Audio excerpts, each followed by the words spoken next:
Hi, I'm Richard Burns, and thanks for coming to Innate Flow, the channel for spiritual beings about spiritual beings. All of our episodes are embedded with transformational energy. Thus, as you watch, you can receive healing energy.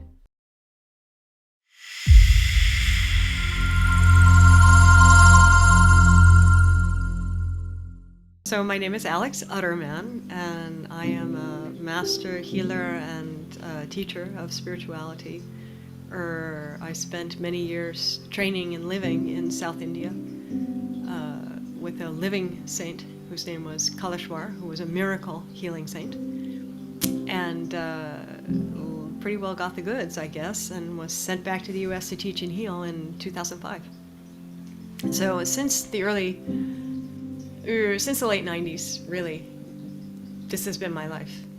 Definitely as a young person, child and teenager and young adult, I had kind of native healing abilities for sure. If I put my hands on someone and did some kind of massage or something, kind of inadvertently, their health situation would clear up, or they would feel so much better. There was some kind of transference of energy going on.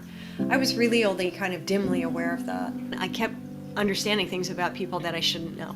And sometimes it was a little mind-blowing for other people, because I would just blurt stuff out and they were perplexed. How could you possibly know that about me? It just came up.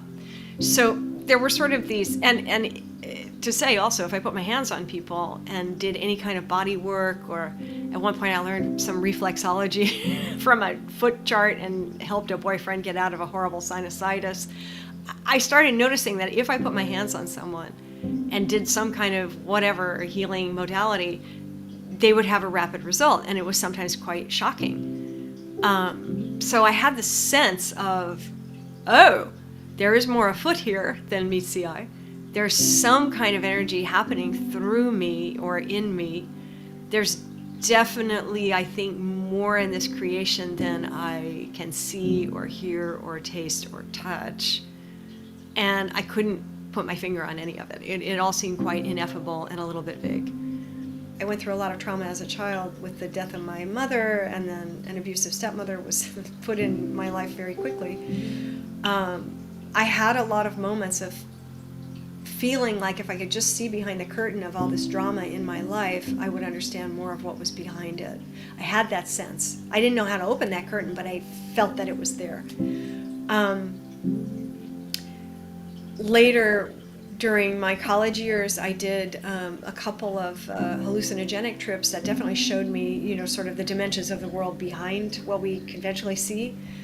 And it gave me enough of a flavor to kind of confirm, oh, there's actually a whole lot more to this world than I knew. And hey, looky there, flowers are breathing and the world is pulsing and undulating, and it's all alive in this very vibrant way that we don't generally see. Okay, so that was like another doorway that opened. Nature has a way of organizing the wake-up call, whether you like it or not. And so I kept running into spiritual figures and characters who had some angle of healing. So a colleague of mine at the time, the computer gaming industry, where I was a journalist and a developer, introduced me to Reiki. Toward the end of the day, she gave what they call in Reiki an attunement, which is a transmission of energy to allow someone to open up to have the Reiki energy flowing through them and be able to use it. She starts the attunement. We're like 3-4 people in a darkened room. She puts on some new age music. Close your eyes, relax, la la la. And oh my God, it was like a hallucinogenic trip in my head. There were exploding colors and bright lights and this visual of light raining down into my head. I'm going a little bit out of the body. I'm feeling disembodied, like floating, and all these bright lights and colors and all of this. And I'm thinking, are you kidding? This is actually real. Oh my God, who knew? This goes on for, 5-10 minutes. That seems like an eternity when you're having a whole, fireworks show in your head and the energy's kind of roaring in and the whole thing. So at the end of that, we're sitting there in her Reiki workshop. She turns back the lights on, and She asks the other participants, well, how was that? And they all say, oh, that was nice, that was relaxing. And I'm like crawling out of my skin. I'm like, you're kidding. What do you mean relaxing? What do you mean nice? That was unbelievable, right? So I said a few things about what happened for me, and she's looking at me kind of like, oh my. Okay, so the second day was Reiki 2, which was like the first day only times 100. Same exact thing. She does the transmission, the attunement, and I mean, I am having a total acid trip in my head. Unbelievable. And after that, we were putting our hands on each other to open up the Reiki energy and have it flow. And people were saying, my God, your hands are hot. I really feel that energy. And I'm looking at them like, wow, that's funny because they feel cold to me. I felt the transfer of energy. I was aware of it. And from that point on, I mean,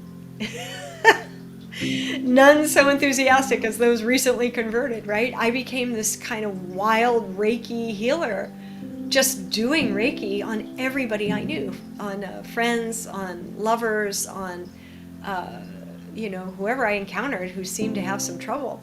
My nature is a restless one. I always want to know, how does it work?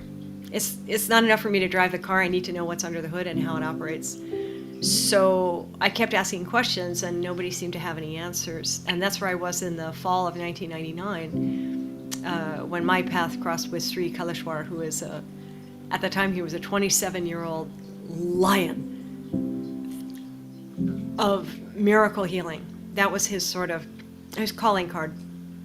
And he was healing terminal cancers in 5 minutes. He was helping people who had very serious HIV symptoms dissolve them.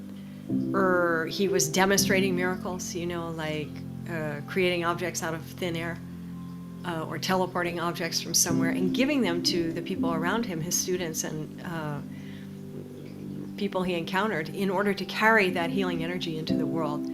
That caught my attention. Spirituality that could be used to help someone very quickly. Now you're talking. Spirituality for itself, I was so not interested.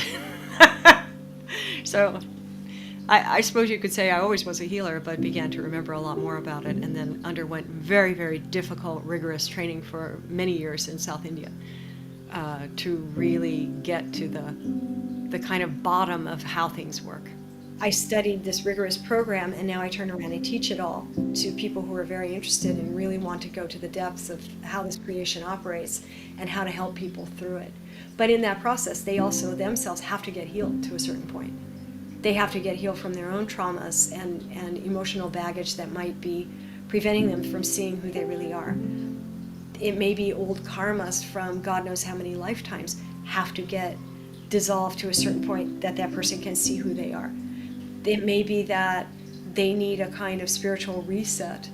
It may be that they have extreme heartbreak, either in their life circumstances, through loss or betrayal, or a relationship gone sour, or professional ambitions totally crashed, or whatever. But it may also be that they have a heartbreak with God. I had a difficult life. Why did you do this to me? How could this happen? Or they have a heartbreak with religions. Well, I gave my life to this religion or this spiritual path, and it turned out that it didn't really yield what I was hoping for. And meanwhile, the person who was the main practitioner or preacher or whatever had sex scandals, or turned out to be embezzling money. Or a lot of people have a deep heartbreak with religion, spirituality, different paths, or with God itself. And that has to get healed in the process if they really want to be a profound healer. So step by step, I guide people through all of those stages, their own personal healing, whatever it is, from whatever angle, and their ability to express divine, miraculous healing energy in a palpable and functional way, and a very specific way in this planet to help people out of their own suffering. So frequently I get the kind of, overwhelmed spiritual people who have kind of hit the wall in their life. Maybe they've turned to substance abuse in order to try to cope with all the big experiences that they're having internally, or they've just retreated into a shell because they're terrified to be around people because they're so sensitive and so tuned in to everything that's going on in the room. They're very empathic. So how to handle all that is kind of my wheelhouse. So my life's mission is to create as many top master healers as I can. It is to help as many people as are interested and as many people as possible wake up out of the illusion of this life and wake up into their actual divine nature. And then to turn around and be of service to humanity, themselves. That's it. To create as many top healers as I can.